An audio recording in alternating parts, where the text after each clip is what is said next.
চতুর্থ রমজানে আমি কি করলাম না করলাম সবটাই থাকবে আজকে এই ব্লগে। So welcome to Shrabani's Odyssey. আজকে চতুর্থ রমজান এবং আশা করি সবার রমজান মাসটা খুবই সুন্দর কাটছে এবং আমারও খুব সুন্দর কাটছে।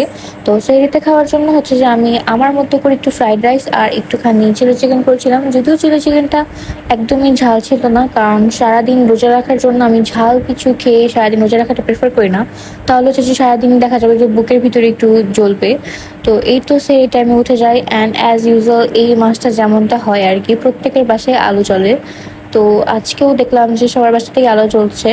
তারপর আমি চলে গেলাম সেহরি করতে। আর এই যে আমি যেটা কালকে রাতে বানিয়ে রেখেছিলাম সেহরিতে খাওয়ার জন্য, তো সেটা দিয়ে হচ্ছে যে আমি এখন সেহরিটা করে নিচ্ছি।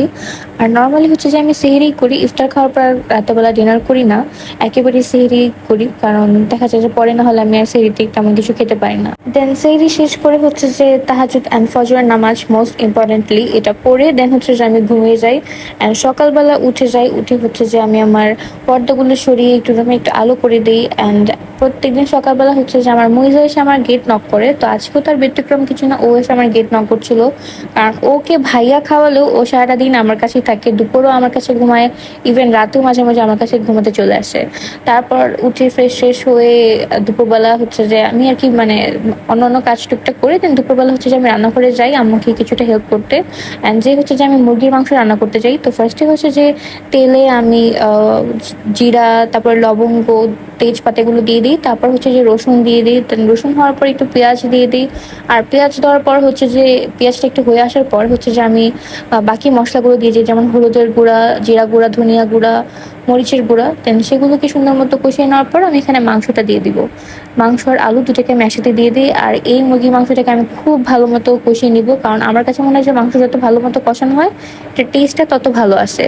দেন তারপর হচ্ছে যে আমি পানি দিয়ে দিব, অ্যান্ড এরপর হচ্ছে যে এটা হতে থাকবে। অ্যান্ড ফাইনালি আমার মুরগির মাংস রান্না করা ডান। দেন হচ্ছে যে আমি আমার রুমে আসি একটুখানি রেস্ট করতে। তারপর হচ্ছে যে এই যে আমি যেটা বলেছিলাম যে মুইজা হচ্ছে ভাইয়ের কাছে খেলো, সারাদিন আমার কাছে থাকে, তো ওই যে আমার কাছে বসা ছিল। অ্যান্ড এরপরে ভাবলাম যে আজকে কিছু একটা বানানো রাখ, তো আমি ফ্রিজ থেকে চিকেন বের করে নিই। অ্যান্ড এগুলো কিছু সুন্দর মতো হচ্ছে যে আমি একটু ক্যাপসিকাম টমেটো দিয়ে হচ্ছে যে এটাকে একটু ভুনা ভুনা টাইপের করে নিই। অ্যান্ড এটা হচ্ছে যে আমার রেসিপিটা আপনাদের সাথে শেয়ার করব, এটা হচ্ছে আমার রমাদানের একটা সিরিজ হিসেবে আপনাদের সাথে শেয়ার করব। দেন হচ্ছে যে আমি এখানে ছোট ছোট করে রুটির মতো বানিয়ে নিই। অ্যান্ড এইটা হচ্ছে মানে এত সুন্দর ফ্লাফি হয়েছিল এই প্রত্যেকটা রুটি।